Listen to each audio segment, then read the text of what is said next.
completed one of the most precious sections of Sri Aurobindo's writings,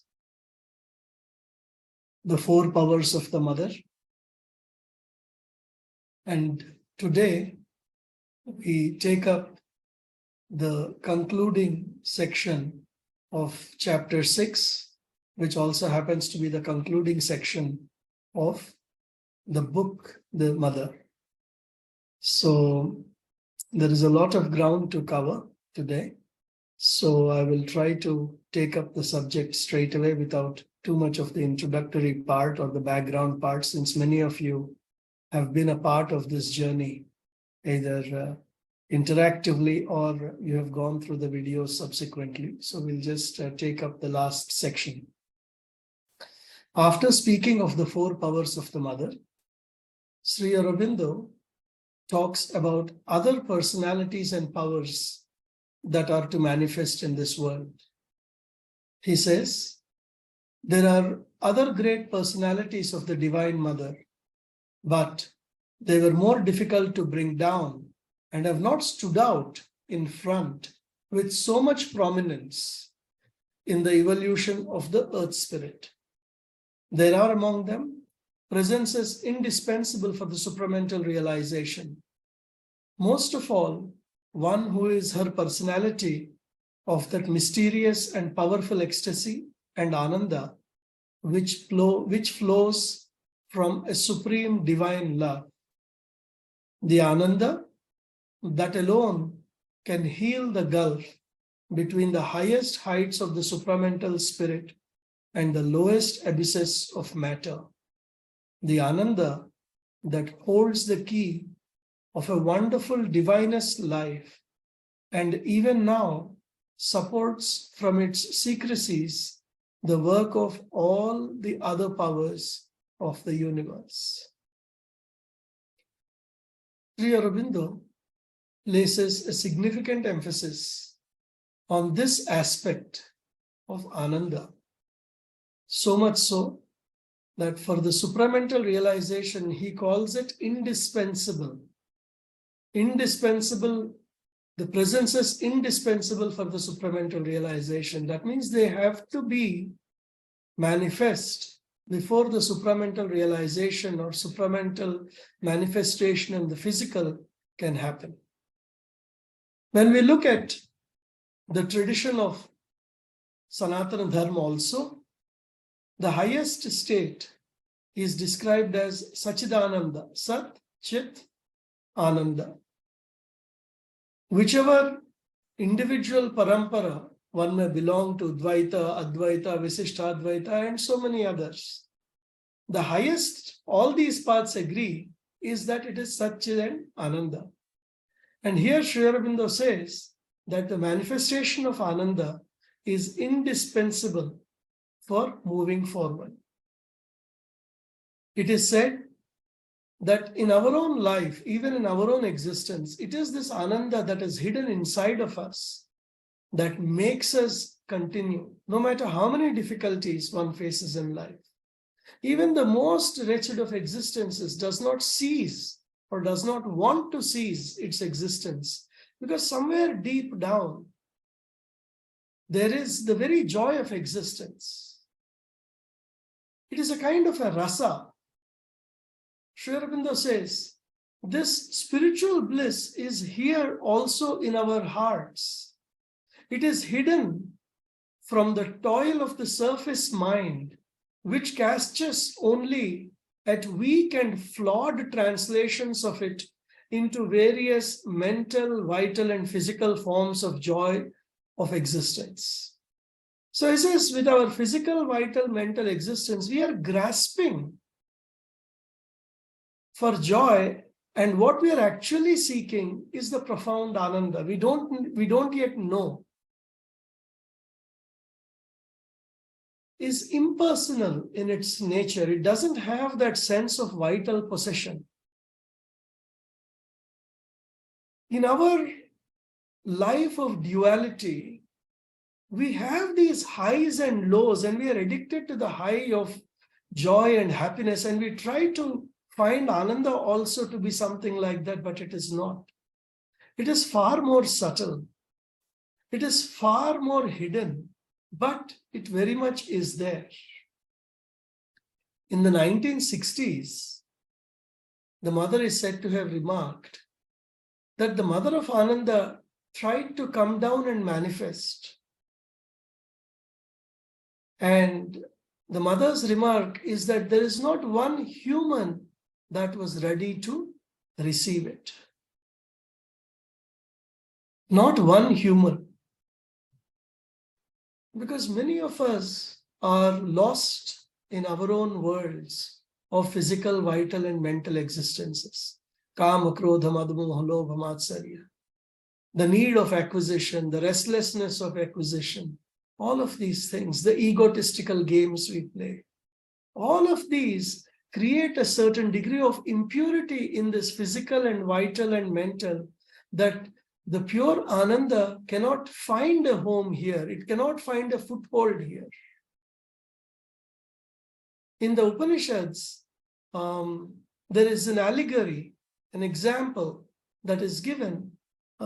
Soma is the somaras is the divine, intoxicant of sorts. The joy, the pure joy of Soma cannot be poured into an unbaked jar.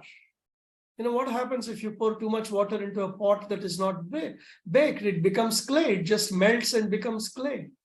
The pot has to be baked. How are we to be baked? The ethical, moral, and spiritual living is the fire in which we are to bake this being. It should have the capacity to hold. Otherwise, like a 440 volt charge into a small 40 watt bulb, you just see the bulb burst because it cannot hold so much of intensity. And this intensity of joy also can make us mad, make us lose our bearings. So the purification is necessary to receive it. Another phrase Sri Aurobindo uses in this passage, Ananda, which flows from a supreme divine love. Ananda is spoken of in the same sentence as the divine love. In Letters on Yoga, Sri Aurobindo writes, the divine's love is that which comes from above, poured down from the divine oneness, and its Ananda on the being. Psychic love is a form taken by the divine love in the human being. So this Ananda is not to be found in the physical and the mental and the vital. The true Ananda, the joy of existence, is a psychic quality. It is to be found deep inside of us. Sri Aurobindo has written in many places, and in the 1940s it is said that there was a very singular focus that the entire goal of sadhana is to establish identity with the psychic being. So to be able to manifest this Ananda, the great power that Sri Aurobindo talks about, one has to work on getting in touch with the psychic being. It is also said, particularly during the last decade or so of mother's physical life, that many, many sadhaks who met her felt this outpouring of divine love from her. When they would return from her, they would be on this crest of love. They would have this love flowing out and reaching out to all the people around them, all the beings around them. It was like you're intoxicated with the divine love. This is how the Ananda and love are to manifest in us. And it takes a certain work and purification. I will talk about it more shortly.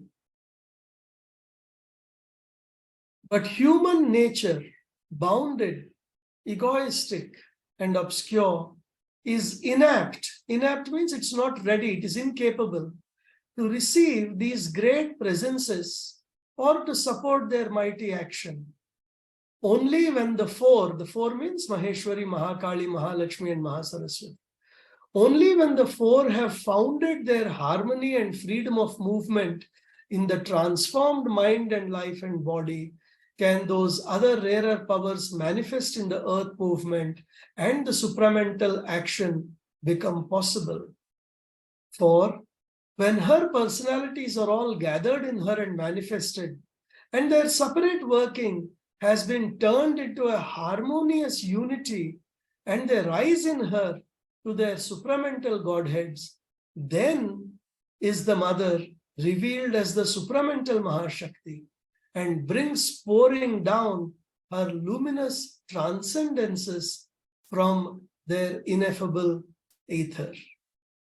Then can human nature change into dynamic divine nature, because all the elements of the supramental truth consciousness and truth force are strung together, and the harp of life is fitted for the rhythms of the eternal. It's a long passage, but what Sri Aurobindo is saying is a few things. One, our present nature is very, very narrow, very, very obscure. It's very turbid. We have to receive the dominant presence of the four powers first. And those four powers have to be harmonized inside of us, inside of our working.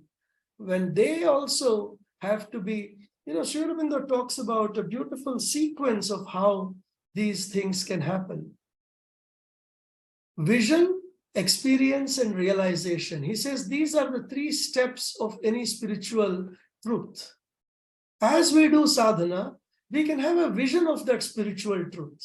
It will come and it will give us a glimpse and disappear. Then we start continuing to work in that direction. Gradually, that vision stabilizes into our being. It comes and goes. It comes and goes. It stays for a longer period of time. This is the phase of, experience. You have this experience, it withdraws again because the other part of the nature comes forward. And then when we do more sadhana, then this particular experience becomes permanent in our nature.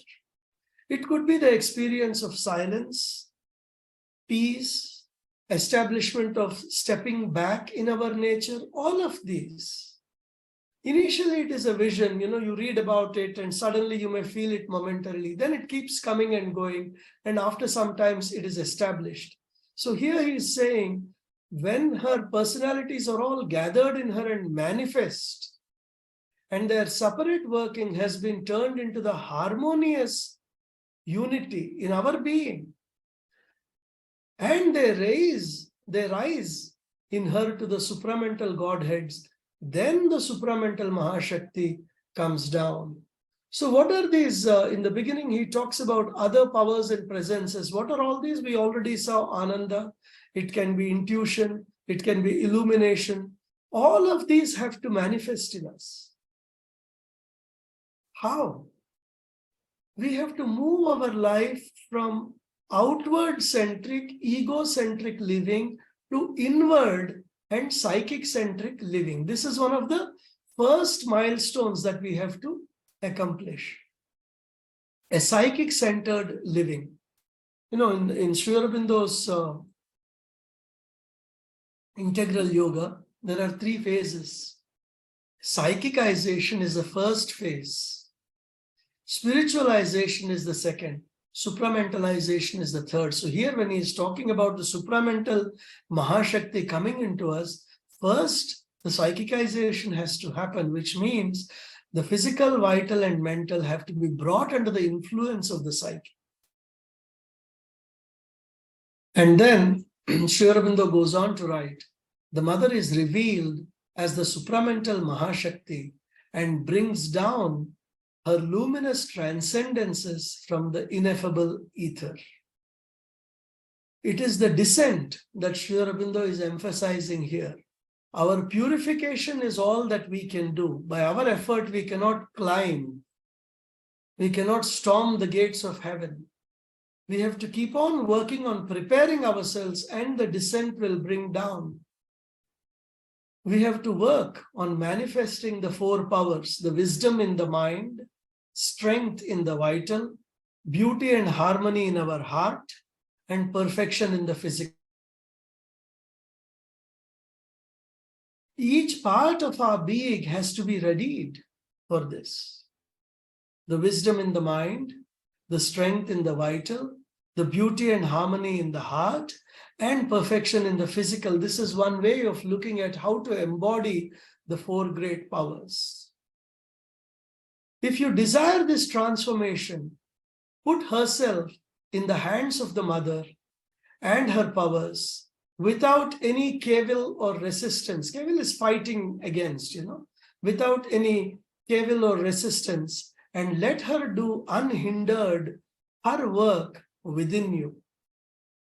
Now, this phrase is very important. Let her do unhindered her work within you.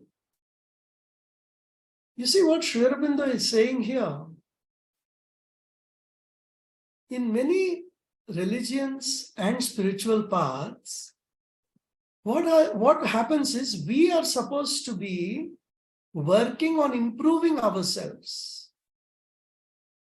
And we are supposed to overcome our weaknesses. If we fall down, it is we who fall down. It is our weakness. It is our work to keep improving ourselves and rising above.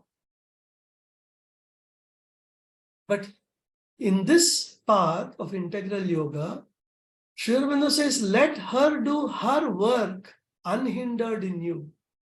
The improvement of nature, the purification of nature, the elevation of consciousness, he's calling it her work. It is not your work. It is her work. Why?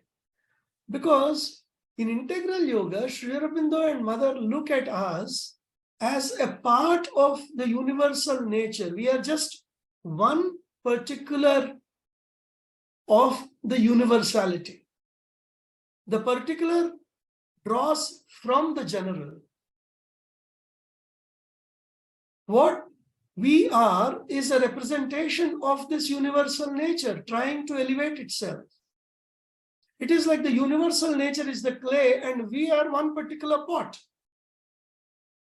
So the weakness doesn't belong to the pot. It is actually the weakness of the larger clay. Whatever contamination is there, it is there in the general universe. And the mother is the divine mother who is conscious force that is there throughout the universe that is trying to uplift this entire nature towards a supramental future. She is the divine conscious force that dominates all existence, and it is her work to elevate this entire terrestrial manifestation.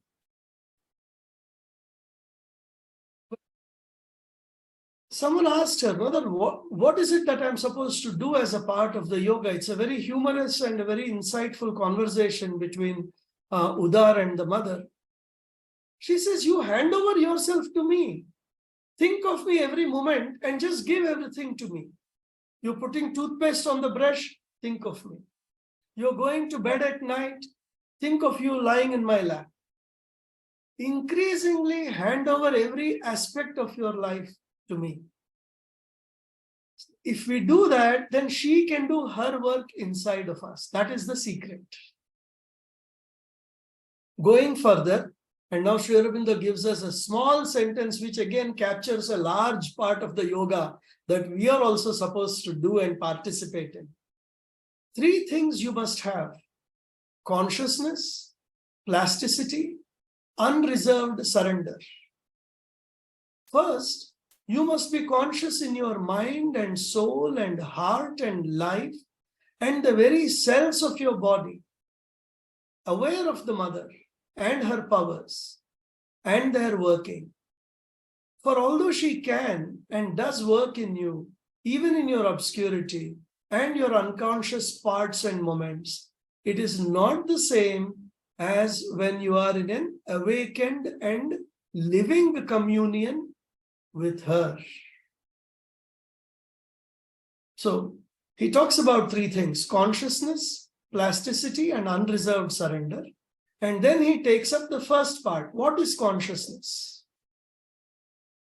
You must be conscious of the mother in your mind, soul, heart, life, and the very cells of your body. Now, how are we supposed to be conscious like that? How are we supposed to be in this quote unquote living communion with her? Now, there are 3 steps. And the first step is something that will automatically put us ahead of 90% of humanity. The first step is become conscious of ourselves. Most of the time, we lead a very unconscious existence, flowing in the tumultuous river of physical, vital, and mental, mind, emotions, and body. We are just carried away. Our awareness just goes and merges with all of these. Consciousness, the mother says, has a tendency to identify with each of these things. The consciousness identifies and gets drowned in the vital. The consciousness gets identified and drowned in the physical. First step is become aware of what are my vital movements, what are my emotional movements, how are they carrying me away, when am I falling victim to it, how do I step back from it, how do I lead a more conscious life. Same thing with the mind. What are my mental patterns? What are my frequent thought patterns? What is my depression? What are my harmful thoughts? How do I look negatively mostly at life? All these patterns have to be identified. Observe, detach, control, transform. So first thing is step back. That is the first step. The second thing is, the second step is to develop the capacity to feel the mother's presence. How does one feel the mother's presence? It starts by remembering her constantly. Remember and offer, the mother said. Call her, talk to her, write to her. If you have a favorite photograph of hers, gaze at it once in a while during the day. Establish that inner contact. Meditate upon the mother a few times. Not very long. It's not 1 hour meditation, 45 minutes, 10 minutes, 5 minutes. Go within and re-establish contact. This is how one begins to make an effort. It has to be continuous and prolonged. Small things, simple things, but ensuring that that goes on. Reading a little bit of mother every day, 30 minutes. 40 minutes, just small sections, 10 pages, not more. It allows us to establish contact, and gradually we learn to recognize the mother's presence. One cannot generalize these matters. One has to develop one's own perspective of it. You will know when you are feeling the mother's presence. It will be your own individual connection with her. So first step, stop getting carried away and begin to observe the physical, vital, and mental. Second step, try to feel the mother's presence with all these small things. I have a friend of mine in Aurobindo. She continuously does this with the mother, even when she's going on a little scooter. She says, "Mother, come sit with me." It is a cultivated process. And then the third step, as one begins these experiences of contact with the mother, gradually it will settle into life. So much so that even in your sleep, you will feel the presence. Always, you will be in her and she in you. This is what Sri Aurobindo writes in chapter 5. Being of her being, force of her force, consciousness of her consciousness, ananda of her ananda. You will feel that you're constantly surrounded by her presence, always safe in her, put out from her for the play. Those beautiful passages at the end of chapter 5. So we have to develop that. It won't happen automatically. It is something we have to work upon. Also, there is one very interesting letter of Sri Aurobindo where he contrasts mental bhakti with psychic bhakti. Many of us, when we come to the mother, we develop an appreciation for the mother. We understand, we know that there is something magical that happens with her. We may even have a mental understanding. She's a great saint. Sri Aurobindo said she is the divine mother. We have all of these. But somewhere all of that has to move from the head to the heart. It has to become a connection of love. It has to become a connection of self-giving. It has to become a connection of warmth, a very personalized. Once I remember when I was in the US and I was very young at that time, not even 30, I happened to meet at a satsang one elderly sadhak in his 70s. He stood before the picture of Mother and Sri Aurobindo, did his pranam, and the minute he did the pranam, spontaneously tears started flowing from him. No words, nothing, just quietly that communion was happening, because that conscious presence and the connection with it allows our psychic being to move forward. It's touched. One last sentence in this paragraph, where there is again a caution that Sri Aurobindo gives us. She can and does work in you, even in your obscurity. It is not the same thing as when you are in an awakened and living communion with her. Every now and then our lower nature will thrust its dominance on us. It will take away the finer and refined feelings. It may drag us into depression, it may drag us into anger, it may jealousy, lust. All of this turbid contents of our own nature will surface. And yet, we have to keep throwing our weight towards the higher spiritual endeavor.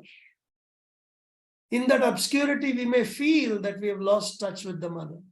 We should establish our own practices when we see this pattern, what works best for us to re-establish contact. For some, it may be reading. For some, it may be hearing mother's voice. For some, it may be, again, starting from scratch, writing a few lines of Savitri. Figure out what works for each of us. That's what we need to do. So, going back to the earlier sentence, 3 things you must have: consciousness, plasticity, and unreserved surrender. We have seen consciousness. Now, Sri Aurobindo talks about plasticity. All your nature must be plastic to her touch, not questioning as the self-sufficient, ignorant mind questions and doubts and disputes and is the enemy of its enlightenment and change. This is what the mind does. Questions, doubts, disputes, argues. Never convinced, ever. And then what does the vital do? Not insisting on its own movements as the vital in the man insists, persistently opposes its refractory desires. Refractory is very stubborn desires that don't change. Its refractory desires and ill will to every divine influence. It is a harsh truth that Sri Aurobindo writes that there are parts in us that do not want to change. It will offer many things to the mother, but it will try to hold on to something else. That is the nature of our lower being. And then, talking about the physical, Sri Aurobindo says, not obstructing and entrenched in incapacity, inertia, and tamas, as man's physical consciousness obstructs and clinging to its pleasures in smallness and darkness, cries out against each touch that disturbs its soulless routine and its dull sloth or torpid slumber. These are very heavy words that Sri Aurobindo uses. Each is so apt and so profound. A soulless routine. Many times there are periods when we do wonderful sadhana and then we stop and then we get carried away for a few weeks before we realize it's a month or maybe 2 months. What happens? We are in this soulless routine. We have lost inner contact. And then again, we have to come back. So this plasticity, Mother says, it is always ready for progress demanded. That is the definition that she gives. It's a matter of plasticity, Mother says elsewhere, to be able to withstand and transmit, to offer no obstacle to the power that wants to manifest. Being plastic means receiving it and letting that power manifest through us. And then Mother goes on to say, mental plasticity, it is indispensable for true knowledge. I have said this before, most people don't change much after the age of 35. The mold of the vital and mental is more or less created, and the same pattern repeats for the next 30, 40 years, unless one consciously works on spiritual awakening. Most people in the world, the pattern remains the same. The circumstances may change, the intensity may vary, but the pattern remains the same. Sri Aurobindo gives a definition for psychic plasticity. Plasticity within, as opposed to the rigidity which insists on maintaining one's own ideas, feelings, habitual ways of consciousness, plasticity within. How do we bring in that plasticity where the physical and vital and mental are more receptive to what is going on, to the higher light? Now we have seen consciousness and plasticity. Now Sri Aurobindo is talking about surrender. The unreserved surrender of your inner and outer being will bring this plasticity into all parts of your nature. He's talking about unreserved surrender of inner and outer being. It is a deepening, gradually deepening surrender. We saw in one of the earlier chapters, probably chapter 2 or chapter 3, surrender worked out in detail is called consecration, where into every small thing we bring in the divine light. We have to observe ourselves, we have to analyze, we have to evaluate, and then we have to keep on invoking the divine light. That surrender, he says, in turn, it brings in plasticity. And when we do these three things, consciousness will awaken everywhere in you by constant openness to the wisdom and light, the force, the harmony and beauty, the perfection that come flowing down from above. You remember earlier Sri Aurobindo said in the beginning of this chapter, when the four powers are established in your being, then the other presences can come in. With consciousness, plasticity and surrender, he is now saying that the four powers can manifest in us. Consciousness will awaken everywhere in you by constant openness to the wisdom and light, the force, the harmony and beauty, the perfection that come flowing down from above. Even the body will awaken and unite at last its consciousness subliminal no longer to the supramental consciousness force. Feel all her powers permeating from above and below and around it, and thrill to a supreme love and ananda. Well, this is pure poetry. What can I really elaborate on this? As we open, as we purify, as consciousness deepens, as plasticity increases, as surrender deepens, the four powers can establish their reign in us. And then we can feel the supreme love and the divine ananda. Yet, Sri Aurobindo gives us a few more words of caution. And perhaps these were immediately relevant at that time in the ashram circumstances, but they are relevant even today to many seekers. He says, but be on your guard and do not try to understand and judge the Divine Mother by your little earthly mind that loves to subject even the things that are beyond it to its own norms and standards, its narrow reasonings and erring impressions, its bottomless aggressive ignorance, and its petty self-confident knowledge.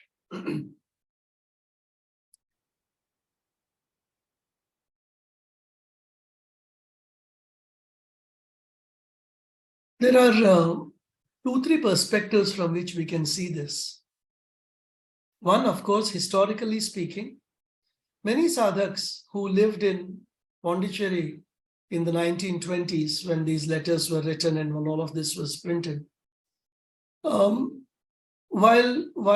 a lot of seekers came to the mother and had these profound experiences, realizations, inner contact, ability to open to her force, all of that was there. There were also quite a handful who could not accept a European guru in an Indian ashram. They could not understand how a French lady can be more spiritual than an Indian person. These are, again, we talked about the physical and vital and mental molds, the rigidities. These are the rigidities we talk about. So a part of this is addressed in one section to that audience, where do not subject whom you see here as the Divine Mother to your narrow limitations and judge. This is one aspect. The second aspect is, for those who turn to the Mother or God, there is an expectation that God has to work according to our own mental framework of what God is. It doesn't work like that. It is not something that can work like that. And even those who come to the Mother, some of them stop at regarding her as a saint. Oh, wonderful lady, along with all my other gods and goddesses, I have her picture. Wonderful, it's good. Better to have than not have, because her force will find a way of working and elevating your consciousness. But what we also have to keep in mind is gradually open to the Mother in the deepest sense of our connection to a guru. Many people say, oh, I wish we had a guru, I wish we had a guru. And what they mean by that is they want a living guru who can guide them. It is the experience of many people who have come to Mother and Sri Aurobindo today that Mother's guidance is unmistakable. Her help is unmistakable. So the idea is to broaden our little narrow views of how the divine works or how the guru works. We have to open ourselves and receive the light. The human mind, shut in the prison of its half-lit obscurity, cannot follow the many-sided freedom of the steps of the divine Shakti. The rapidity and complexity of her vision and action outrun its stumbling comprehension. The measures of her movement are not its measures. Bewildered by the swift alternation of her many different personalities, her making of rhythms and breaking of rhythms, her accelerations of speed and her retardations, her varied ways of dealing with the problem of one and of another, her taking up and dropping now of this line and now of that one, and her gathering of them together, it will not recognize the way of the supreme power when it is circling and sweeping upwards through the maze of the ignorance to the supernal light. I mean, when one reads this paragraph, one almost sees a cosmic action that is whirling around the world, where the Divine Mother is working her way through the nature. There is so much going on, so much complexity, so much direction in the midst of all this confusion. She does so many things simultaneously that it is difficult for the mind to follow. In her ways of working, the importance we attached to a specific time period or to a specific event in space, all of those are meaningless to the one whose strides span eternities. Our way of looking at it is a dot in this long line of time. We have to open and learn to see that vision. Sometimes 10 years of effort into a single project may not yield any results, and we may be frustrated. Maybe the result intended was the way we change while going through the 10 years of the project, rather than the results we have written down for that project. Sometimes in spiritual life, the effect comes before the cause. Mind can only process cause and effect in a linear fashion. And Sri Aurobindo writes here, sometimes she would give guidance to somebody and then an opposite guidance to somebody else. And when they went and said, compared notes, suddenly they would be confused. Why did Mother say this to you and say that to me? Many times I caution people who read Mother and Sri Aurobindo also, oh, there are contradictions. There are different levels of consciousness where different truths manifest. So let us not get too worried about these quote-unquote contradictions. The only way is to surrender to the Mother. There is a mantra of Sri Aurobindo that Ananda Reddy ji highlights when he is speaking on this subject. He says the best mantra for us is to remember what Sri Aurobindo wrote to a sadhak. The Mother loves me and I am the Mother's. The Mother loves me and I am the Mother's. That is the equation of a follower to a guru, of a student to a teacher. Complete and utter surrender. I am the Mother's. The Mother loves me and I am the Mother's. Just let go from there. There are more beautiful sentences to come. So he says, don't judge by the mind. And then he goes on. Open rather your soul to her and be content to feel her with the psychic nature and see her with the psychic vision. That alone make a straight response to the truth. Then the Mother herself will enlighten by their psychic elements your mind and heart and life and physical consciousness and reveal to them too her ways and her nature. So he says, try to see the Mother with psychic vision and with your psychic nature. What is the psychic vision? When we go through life, analyzing what is going on around us with our mind, making notes of what is good, what is bad, using our judgments and using our scale of assessment, we are working with what Sri Aurobindo calls our surface nature. Psychic nature is that inner nature. It is our soul nature. As our psychic comes forward, it is able to sense the divine. Beauty, harmony are natural to our psychic being. Truth is its very oxygen. We cannot play games when we have opened to the psychic being. That psychic nature can feel the presence of the Mother instantly. It can recognize the vibration. So he says, see and look for the Mother with your psychic vision. And that psychic vision and psychic connection is the soul connection that goes on from life to life. Further, Sri Aurobindo says, avoid also the error of the ignorant mind's demand on the divine power to act always according to the crude surface notions of omniscience and omnipotence. For our mind clamors to be impressed at every turn by the miraculous power and easy success and dazzling splendor. Otherwise, it cannot believe that here is the divine.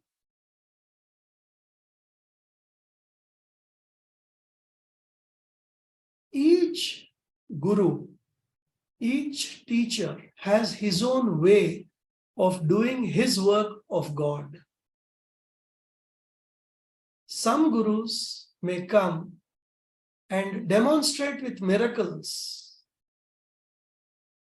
so that the ignorant masses can realize or come closer to God. That is their way of working. It is no comparison because God cuts out work for each according to what is required and according to the swabhava and according to many other 1,000 factors that we don't even understand. The path of integral yoga is a path where as you walk, you may see small and big miracles happening all the time. You know it. But Mother and Sri Aurobindo never made a big deal out of it. They would not emphasize it. They would not highlight it. In no talk will you see anyone come and say, oh, I prayed like this, the Mother did this for me. Oh, I prayed like that, Sri Aurobindo did that. No. That is not the way of integral yoga. Integral yoga, you do your sadhana, you do your work. The divine light slowly penetrates your nature And the true miracle will be the unflowering of the psychic in our nature. That is the true miracle. Nothing short of it. The soul coming forward and taking charge of the instruments. That is the miracle to which we have to work towards. Also, Sri Aurobindo explains, the mother is dealing with the ignorance in the field of the ignorance.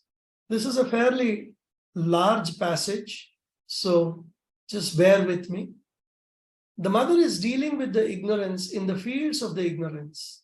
She has descended there and is not all above. We talked about the individual, universal, and transcendental mother in the beginning of this chapter. So here he is talking about the individual mother.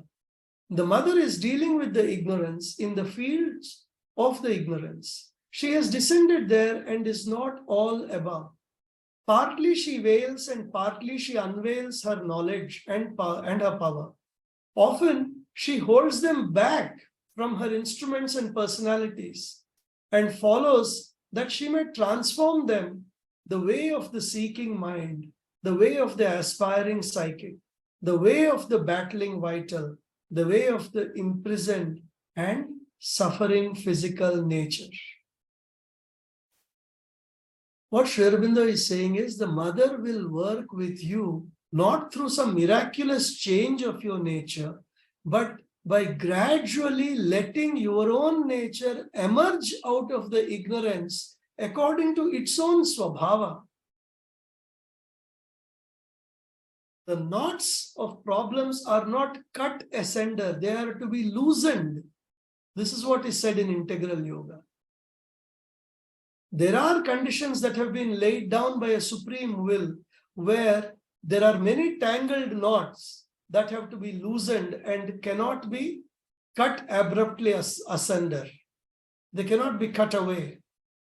The Asura and Rakshasa hold this evolving earthly nature and have to be met and conquered on their own terms in their own long conquered fief and province.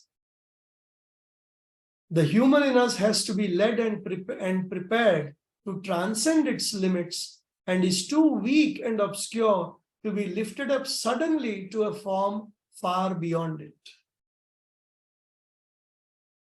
The work of Mother and Sri Aurobindo is to work in this field of ignorance, bring in gradually the light that is to be brought in and help the manifestation of the divine life from where we are, not through a miracle, but through gradual transformation. That is the essence of this paragraph.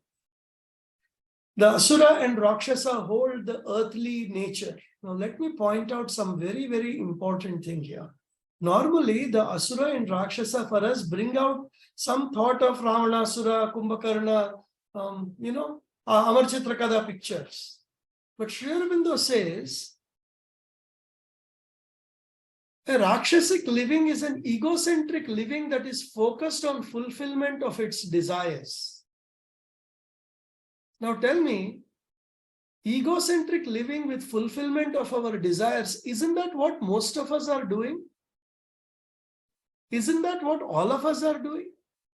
We have a strong ego. We want to fulfill our desires. These are whether we do it with dharma on our side or whether we leave dharma to fulfill this is the definition of working for the divine and being open to Rakshasic influence. And many of us are, at some point or the other, open to these influences. We just have to work gradually on making sure that we emerge out of that darkness with the mother's help.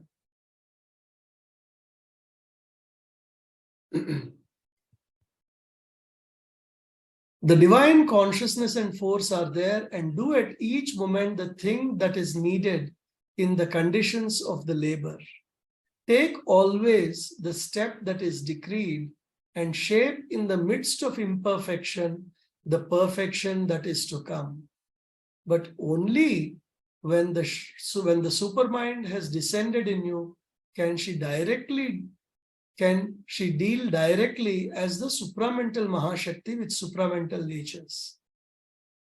Then comes a very important sentence. If you follow your mind, it will not recognize the mother even when she is manifest before you. Follow your soul and not your mind.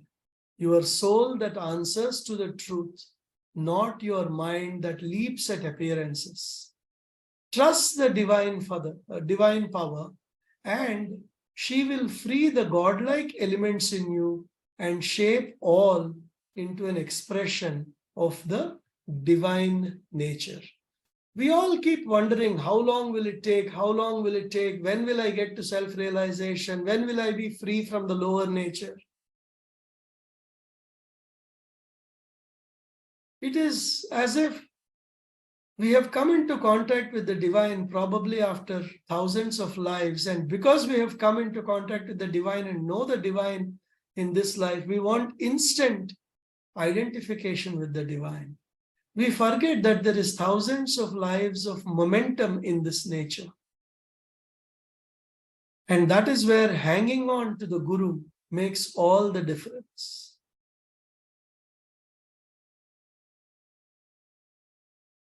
Talked about the inner connection, the psychic connection with the mother. That is what we have to maintain, because that is what Sri Aurobindo says. If you follow your mind, you say, if you are the mother, do this for me. If you are the mother, do that for me. You see these situations occasionally. Something bad happens in a family, they lose trust in God. Something bad happens in a family, they put away the Guru's picture in an almirah because why did the Guru let this happen? That is a very, very ignorant and narrow perspective. If something has happened or the Guru has allowed it to happen, it is because it was inevitable due to various karmic reasons, even beyond our own sense of understanding. We have to have that trust. Now we come to the last paragraph of this chapter. The supramental change is a thing decreed and inevitable in the evolution of earth consciousness. For its upward ascent is not ended and mind is not its last summit. But that the change may arrive, take form and endure, there is needed a call from below with a will to recognize and not deny the light when it comes. And there is needed the sanction from above. The power that mediates between the sanction and the call is the presence and power of the Divine Mother. The Mother's power and not any human endeavor and tapasya can alone rend the lid and tear the covering and shape the vessel and bring down into this world of obscurity and falsehood and death and suffering truth and light and life divine and immortals Ananda. So he is giving us the grand framework of supramental world. And he talks about two things here. First, he says, the upward ascent is not ended with the mind, and mind is not its last summit. We are work in progress. Humanity is a transitionary being or species. Sri Aurobindo and Mother worked for the establishment of the new consciousness on the terrestrial plane.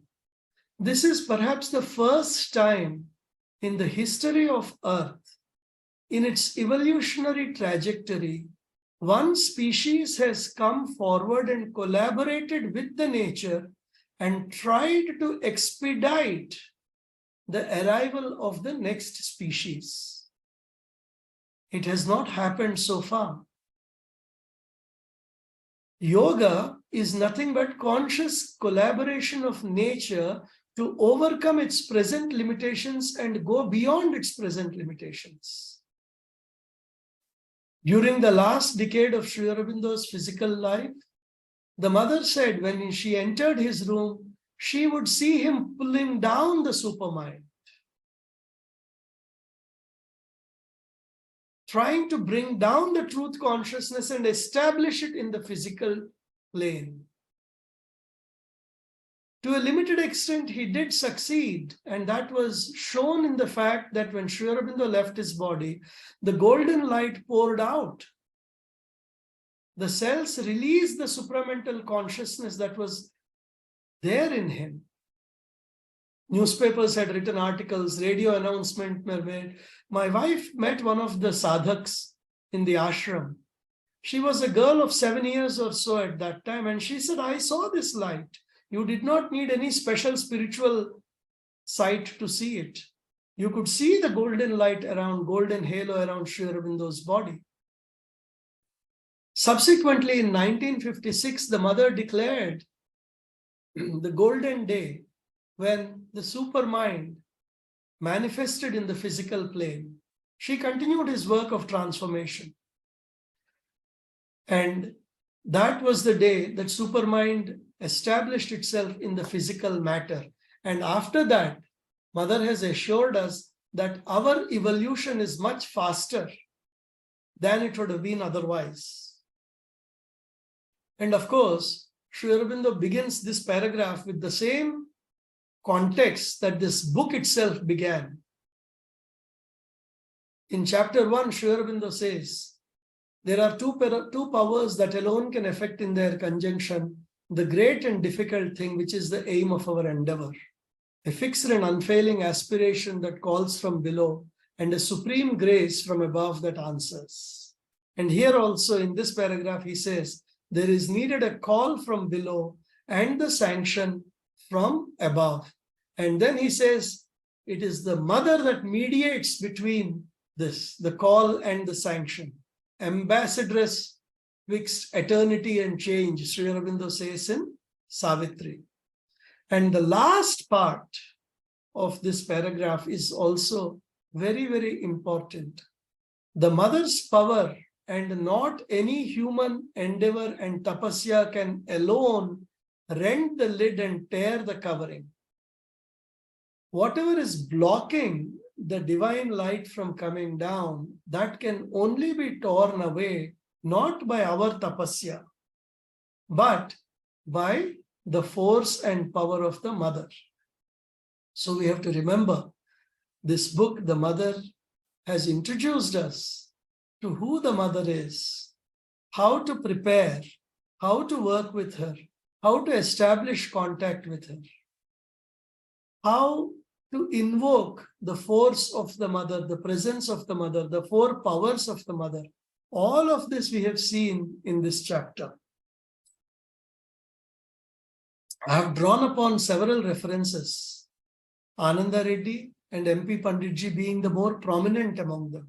In fact, Ananda Reddy ji says this book, the mother, is the Bija Mantra of integral yoga.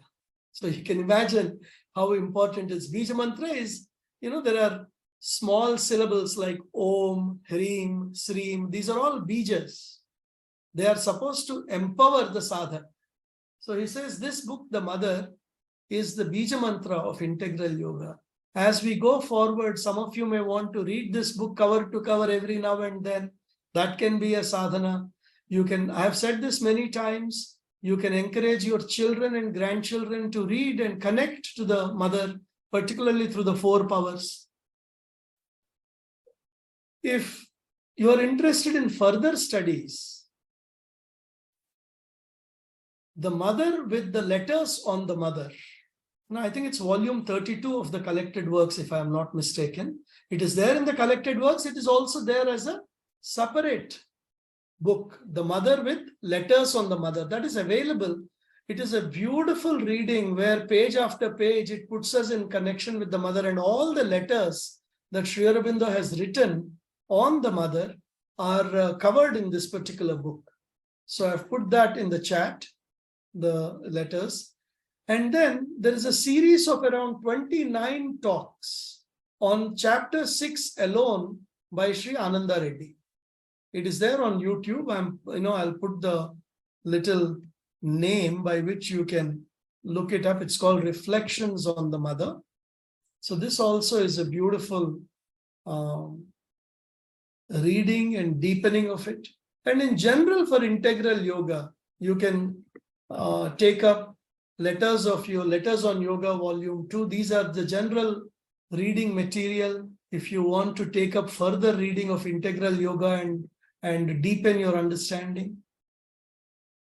So I think with that, we kind of come to the end of this particular series of satsang. I would like to thank Kiranji, Nimeshji from Auro University for organizing this, conceiving of this series of talks and making it happen. You know, we can conceive of many things and begin many projects with a lot of aspiration, but surely it is the blessings of the divine that actually allow us to complete it. You know, that we have completed it is an indication of the blessings of the mother. Satya has been a great support, background support, doesn't come to the front, but has been a great support throughout this. So, you know, that brings us to the conclusion of 13 talks, I might say. Over to you, Nimeshji and Kiranji. Srinivas, so thank you so much. Thank you so much for being with us. And it is very enriching journey for us. I think your video recording, whatever we have, this will be uploaded in our knowledge bank of CLC website also. So if somebody wants to access in future to study what Mother said, it will be very, very helpful. Thank you so much. Thank you. Nimeshji, over to you, please. Participants have already started expressing their gratitude, and I wholeheartedly express my sincere gratitude on behalf of Director Dr. Madam. She just expressed her thankfulness to you on behalf of Auro University, Surat, on behalf of C.H.P. Rama and their family, who is kind to give us all these opportunities that let words of the mother, words of Aurobindo reach out to every corner of life on earth, irrespective of nation, caste, creed, race, religion. So let we all continue to stay blessed. It has been a wonderful journey. I have already found a couple of words, of course, borrowed from titles like growing within, living within. These are all borrowed titles of some of the works of some senior adepts of Aurobindo Ashram. But this has been, I'm definitely sure, a wonderful journey. And as Kiran Madam just said, this video recordings will go on Aurobindo Integral Life Center CLC website. I'm sure in time to come, it will continue to benefit many more people. I will fail to express my gratitude to you because the way you took up the whole series and with a couple of ups and downs at our end. I'm sorry for this at this juncture that we had some challenges, but accepting a couple of breaks that we had to take. This has been one of the very enriching, enlightening, experiential learning for those who were open to Mother's thoughts. And see, majority of people have continued to be with us all throughout the journey, majority. So that speaks of your commitment on the subject. You enlightened us with a lot of reading, a lot of research. So this is in no way less than a very senior PhD scholarly work, but we don't honor this with that honorary PhD degree to you. But we all go down to the mother, continue to bless all of us, and let us take this journey. Very privately, I requested in one of the last message that if we can have at least once in a year one this series, maybe with new audience, maybe including all those existing ones are always open to join it. I will request you that out of your schedule, out of your time, let us spend out some months and we'll continue this Swadhyay because this is very important for all of us to be in the light of the words of Aurobindo for the mother. So with this request, with deepest gratitude to you personally, I express my sincere thanks. Thanks to all the participants all throughout this journey present here today and those who are not present today, but they were here many times. I'm running out of words. I'm very happy. Anandamayi, Chaitanyamayi, Satyamayi, Parame, let Satchidanand experience this. Come and live with all of us. With my prayers, 1 minute of prayerful silence. With again deep gratitude and thankfulness to you and to all. I take break for these sessions. It has been a wonderful journey. Thank you very much. Nimeshji, One I minute think prayer for Ashokanji silence. wants to say something. He has raised Okay, yeah. hand. I have not Let's read the give chat. opportunity. Sorry. Yeah, sure. We'll stop for a prayer for silence after his words. You can unmute yourself and please speak.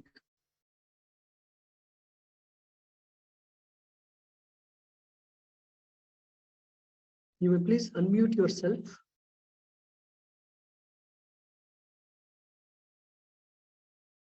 Is it Please by kindly mistake? repeat I it. think maybe. It's okay.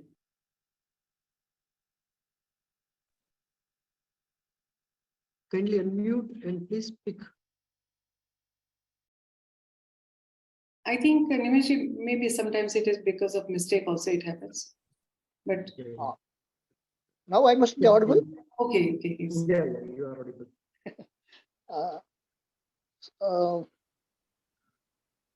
Gratitude to Srinivas, Mulugu, to all the organizers of Aurobindo University in Nimeshji, Kiran Madam, and Satya, all the in the foreground and background, all those organizers for taking us to this treasure mine, wonderful treasure mine.